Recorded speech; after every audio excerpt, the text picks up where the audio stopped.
WordPress since 2007. I started out as a blogger, which is kind of weird because I actually didn't publish my first blog until 2008 because I was terrified to actually publish to the world. I actually started my design company after giving web design away for many, many years in 2016, in which my focus was to primarily be for nonprofits and small to medium-sized businesses. That is the name of my design agency, which is Hardwire Digital Solutions. Designed for nonprofits. While the name is a bit deceiving, nonprofits should run just like a business. And you should treat them the same to an extent when you actually do web design for them.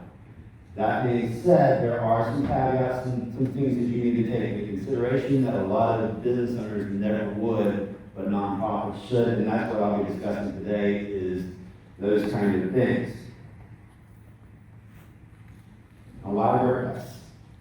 Well, my personal opinion, WordPress is a nonprofit, so what better platform to operate nonprofits than something that's actually built on a nonprofit framework, and WordCamps like this are nonprofits as well, and you have a community base that's there to support you as you do your design.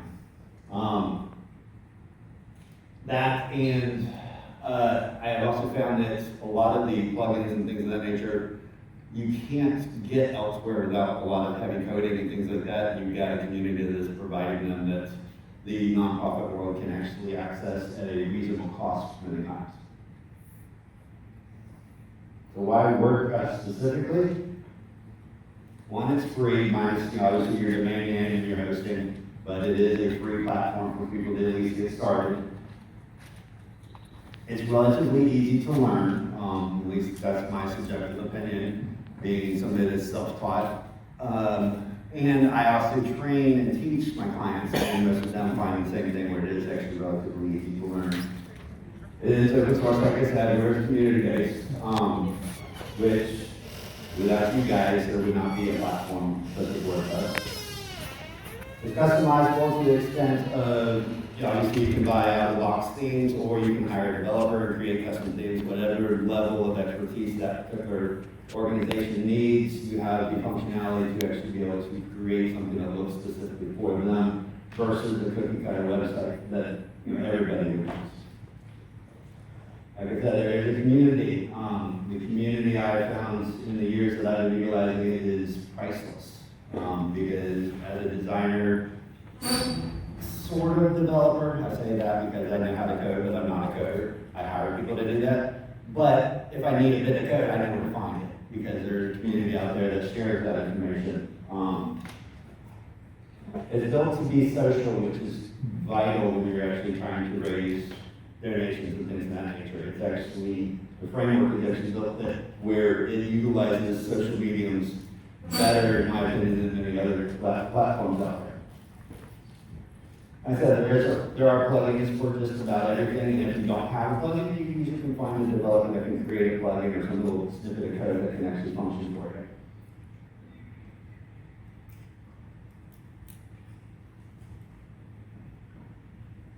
I do have a recommended, just from my own personal experience, a list of plugins that I utilize.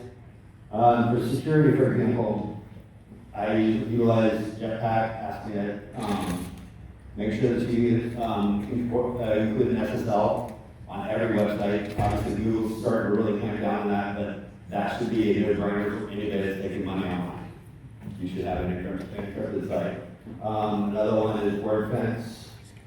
Donation options, and I am a personal fan of one of our sponsors here, which is Give. I actually utilize that for some of my clients.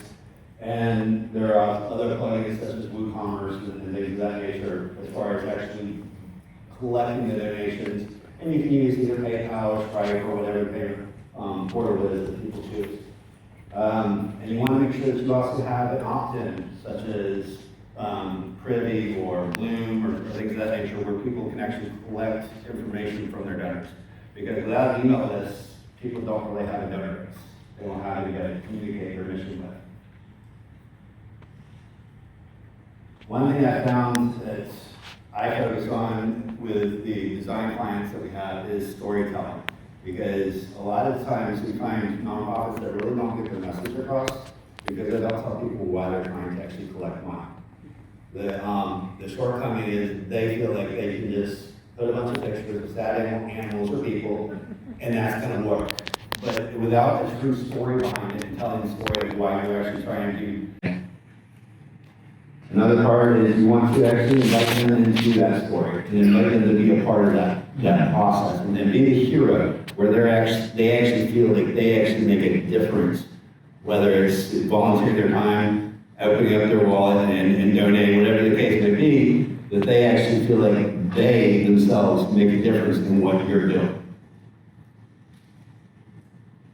And also, the more that you share, the more that they will give. And what I mean is, be as transparent as possible with whatever the organization is that you're working with. Whether it's as a designer or as a nonprofit, don't be afraid to tell the dirty stuff. I mean, people want to understand that there's an emotional connection with what you do or who you're serving, because that's what's really going to compel them to be involved.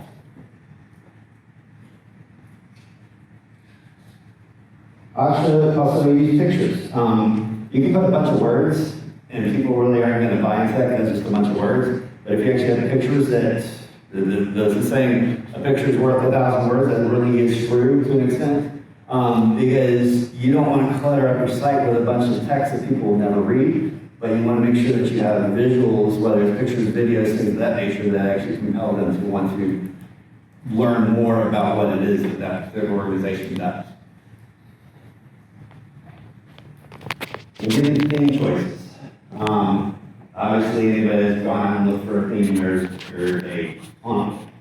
So which one do you choose? It's really, I personally think it's a personal preference to an extent, because all of them have some of the same functionalities, but it really depends on what the type of organization it is that you're working with and what functionality they need for their donation base and how they're trying to actually share their message. Excuse me. Which gets me into things that people don't really think about when it comes to building some of these sites, such as color.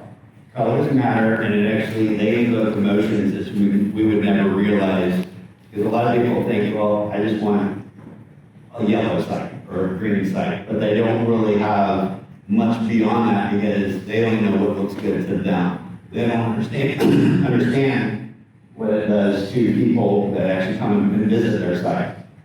And a lot of times those emotions can be either good or bad, depending on what color that you choose. And it's been proven that the psychology of color can actually cost you dollars when it comes to your donor base. When you look at these logos, for example, granted these are not nonprofits, but these logos use these color schemes because they wanted to invoke an emotion with that organization. And each one of these actually has a emotion tied to that color. And I will make these slides available. So does gender feel, meaning there are certain tones and shades of colors that make a difference depending on who your audience is. For example, when I first started blogging, I started blogging thinking that I was doing a faith-based blog for men, and then I found out that most of my readers were women. I had to change the whole design of my site to gear group for an audience. The same thing goes to whoever the donor base is. You want to actually figure out what persona you're addressing and who fits that model, and make sure that you design accordingly. Here's a bigger picture of the psychology for those who are taking pictures. There are certain nonprofits that you can associate with certain colors that are up here. For example, the ASPCA uses orange. The Breast Cancer Foundation uses pink. Domestic violence uses purple. There are certain ones that people generally use when they're focused on a certain, what's the word I'm looking for, mission or they're trying to work towards, where they actually focus towards this particular psychology because they know what it does. And their logos, as well as the color schemes throughout the themes of their sites, all represent what their message is. And most of the time when you read the mission, you can actually see the representation of the tip. I also thought this was kind of interesting when I was doing some research a few years ago, where font choice makes a difference. And what I mean is font choice can actually invoke more than just emotion. For example, have you ever looked at pickle jar? Most of them have a jagged edge like that when they're fonts. Because it invokes an actual flavor in your mouth that actually represents pickles. And it's just, it's interesting when you start getting into that deep of psychology, because that has the same influence when you're on somebody's website, as far as what type of font that you utilize. Same thing, guys, when you get into the emotional aspect of fonts. And again, I will make these slides available so you can have the images as well.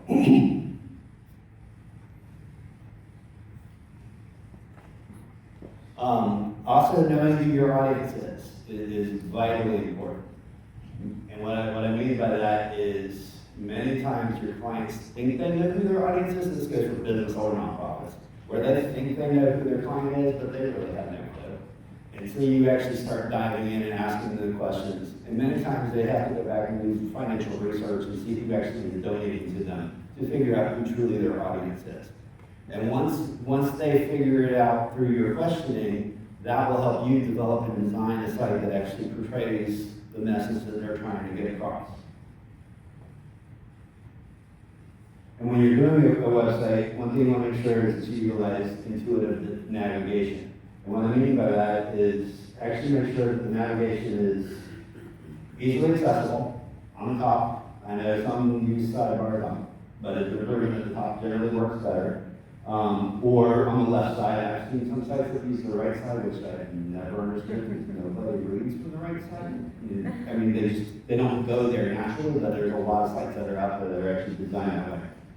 Use a short title. And I say that because if it's confusing, if it's too many words, they're likely not going to go because they're not going to understand what you're trying to do. There are a lot of them out there that have almost full sentences in their title. And that just will do nothing but confuse the donor. And with donors, they're just like consumers, their attention span is really small, and you need to get to their wallet. Recommendation of maximum one level of governance, because once you go beyond that, people don't want to have to search for their information. They don't want to have to search for your story. They don't want to search for what you're doing. They don't want to have to search for things beyond, outside of the normal scope of your regular inbox.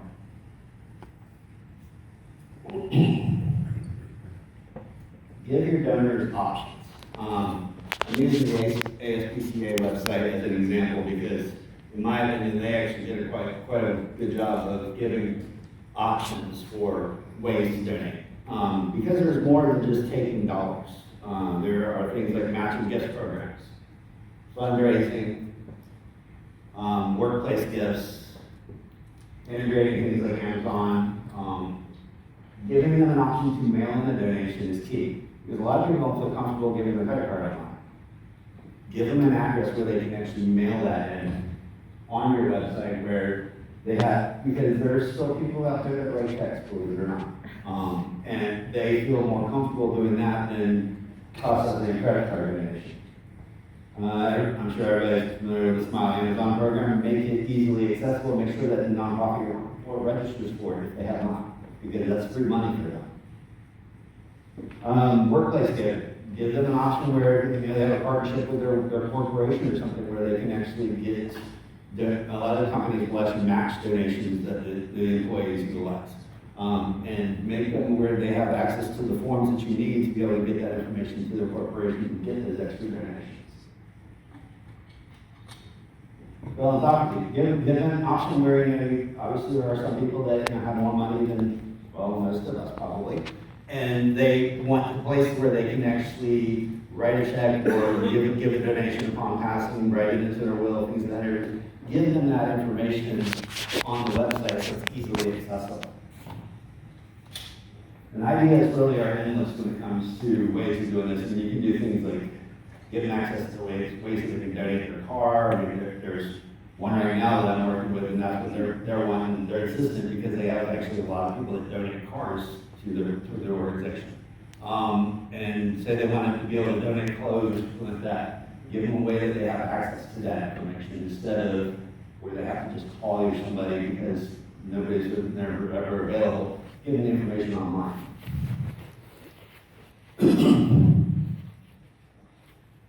Best practices, this one thing I've noticed is keep your branding standard across the entire site. And this goes for nonprofits and for-profit sector or just personal.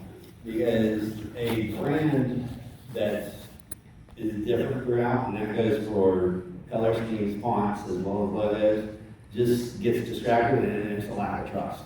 When you have pages that look different and they're not fluid, people don't tend to trust those because it just looks like somebody put together like your cousin or something of that nature. And people aren't going to be empowered to actually donate to them. Make sure you feature the donation button. And I say this because I've had some clients where they don't like to ask for money. It's not a comfortable space for them, and so they want to put it on the contact page, or put it somewhere and that just makes no sense. Because they're there on your site to learn about what you do and donate to you, more than likely. And so make sure that it's readily available. And that means above the fold, right below the fold, towards the bottom of the page, wherever you would normally put a call to action, make sure there's a donate button there. Make the process easy. And I say that because there's a lot of ones that use third-party apps and things of that nature where they bounce off of the site to actually make a transaction. People tend to lose trust when they have to bounce off the site.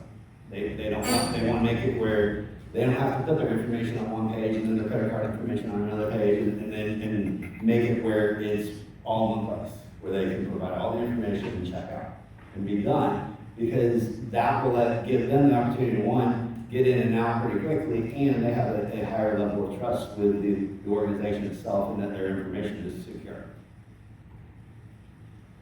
And like I said, give them other ways to participate, because a lot of times people don't have the excess money to donate, but then they have time. And so give them that as an option where they can volunteer. And sometimes they can volunteer in capacity that doesn't mean necessarily on location, where they can volunteer in phone calls, whatever, but give them information on how they can volunteer and get involved with the organization if they so choose. Some reasons why they don't donate. Solicitations infrequent, meaning that can be either email marketing or actually on the website itself, where you're not really soliciting enough to them to actually make them feel involved. They don't see how to make a difference. I'm sure you've all seen those charts where it shows the donation meter, and it has a certain goal that they're trying to hit. Those actually work wonders because people can actually see that they're making a difference. Obviously, you want to make sure you have enough donation base before you start showing it, because it does look a little weird when you have a donation of $10,000 and you have a donation of 20. But you want to make sure that the graph is obviously something that's useful, but once you do have enough donations, start showing it and showing that it actually is making a difference. And show what the donations are being utilized for. They never feel like they were wanted or needed. More than likely because you didn't ask. Or you didn't really compel them by your story to actually want to get involved to begin with. They never received a personal appeal. And this can be done through, I don't really care for them, so that cookies and things of that nature, where you follow up after they've been on the site, or when they sign up an email, you actually send them an email. When you follow up on that email, not just a donation blast, but something more beyond that, and make it personal. Make it where it's actually to them versus just to, or to whom it may concern. Make it actually a personal calling to them. They gave a gift and they didn't get anything in return. That doesn't mean they have to actually get anything tangible. Sometimes a thank you's enough. But if they didn't actually get an acknowledgement, they more than likely won't come back and donate. They were not asked to give. That goes back to the hiding the donation button and making sure that it is on, not only the front page, but make sure it's on every page. Make sure it's somewhere where they can access it wherever they are, and they don't have to go and find it. The timing wasn't right. Well, it may not have been right today. Maybe right 6 months from now. Did you send them an email 3 months from now to remind them that you were still interested in helping, getting them to help you? The organization's mission wasn't compelling. Make sure that the mission is front page, center, and they know why you are doing what you did. And I say you as a nonprofit, obviously you guys are not necessarily all nonprofits, but when you're designing, make sure that that message is out there. And make sure that it's clear and not.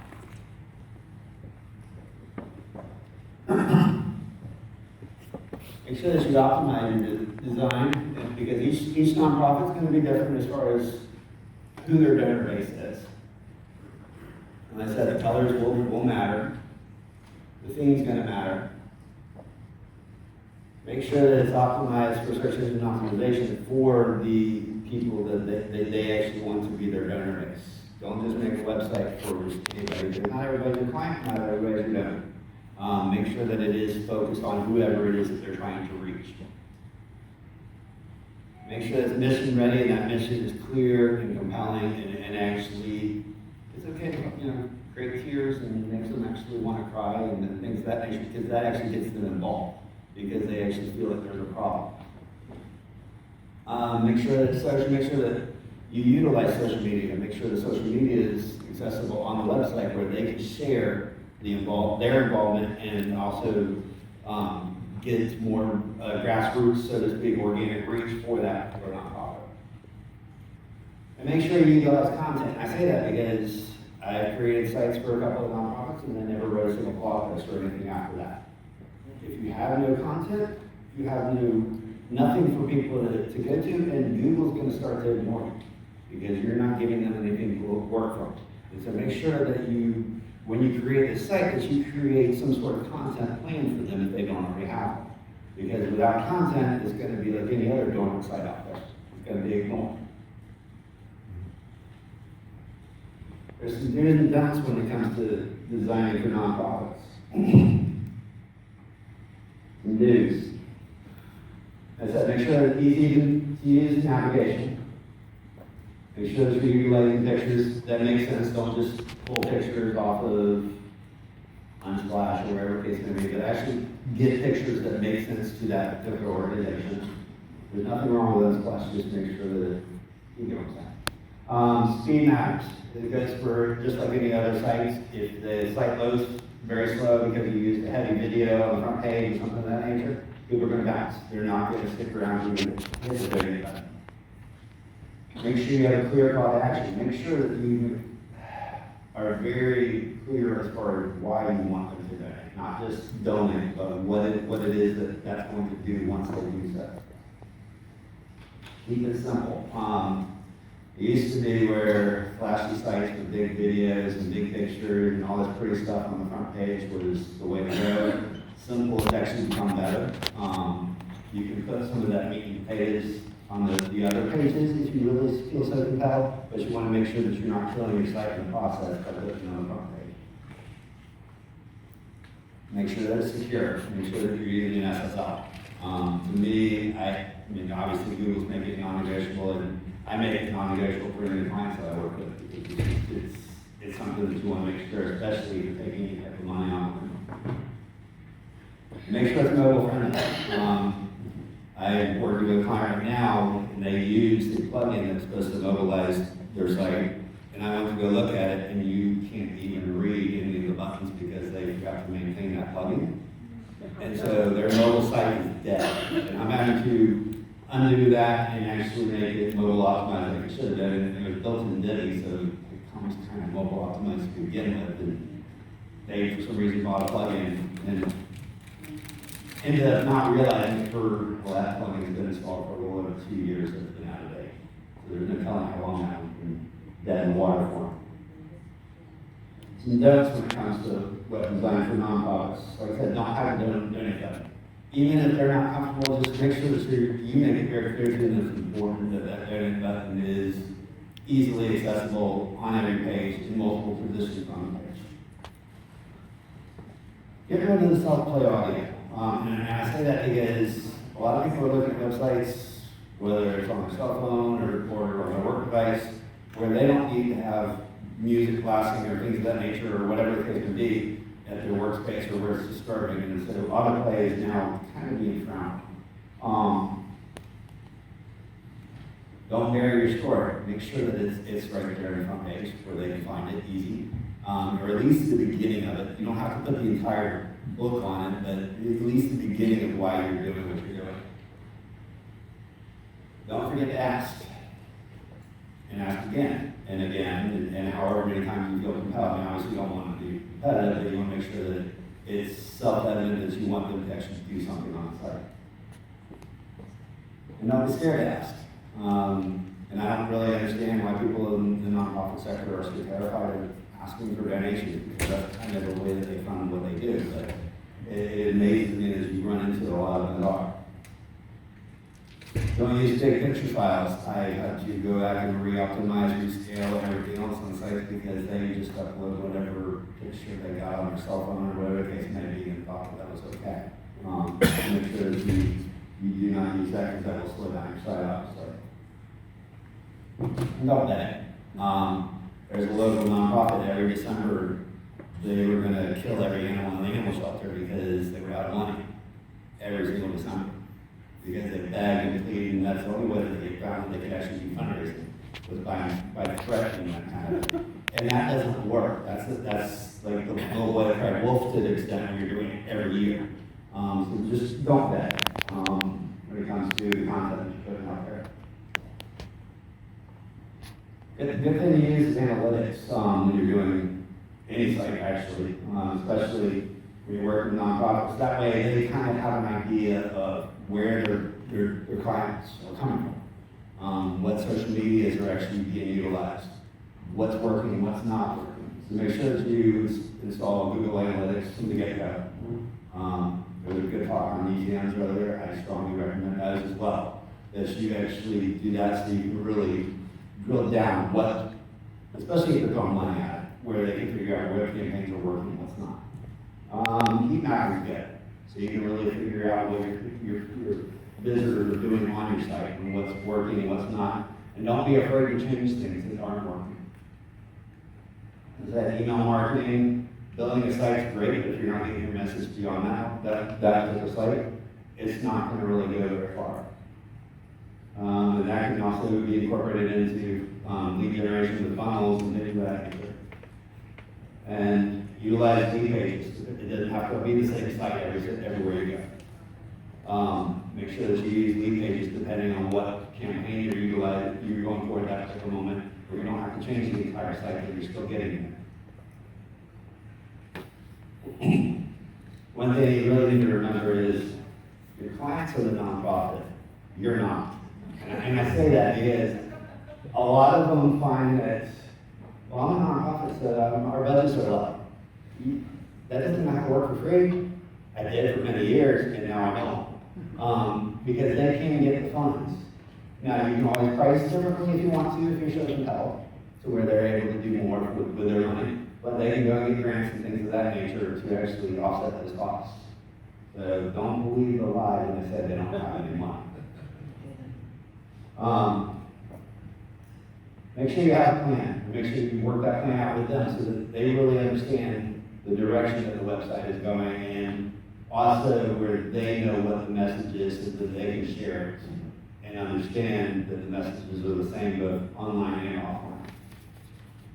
Make sure you set your expectations. Go through passions with nonprofits just as much, if not more so, than for-profits, because they usually have a 6-month window of trying to raise money that they can tell you what to do and make changes and whatnot before they get the money.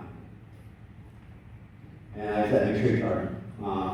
And last of all, make sure that you have a heart, because I have found the more passionate you are about whatever project you're working on, the more that you'll want to be involved even after that project. I support every single organization that I've done. I still support them even if they're not my client anymore. A few final thoughts. I don't know, running out of time. Make sure that you use a simple website builder if it makes sense. Or a theme when you're building the donation site, unless you want to hire a developer. A lot of them don't want to hire a developer because they find that's too expensive.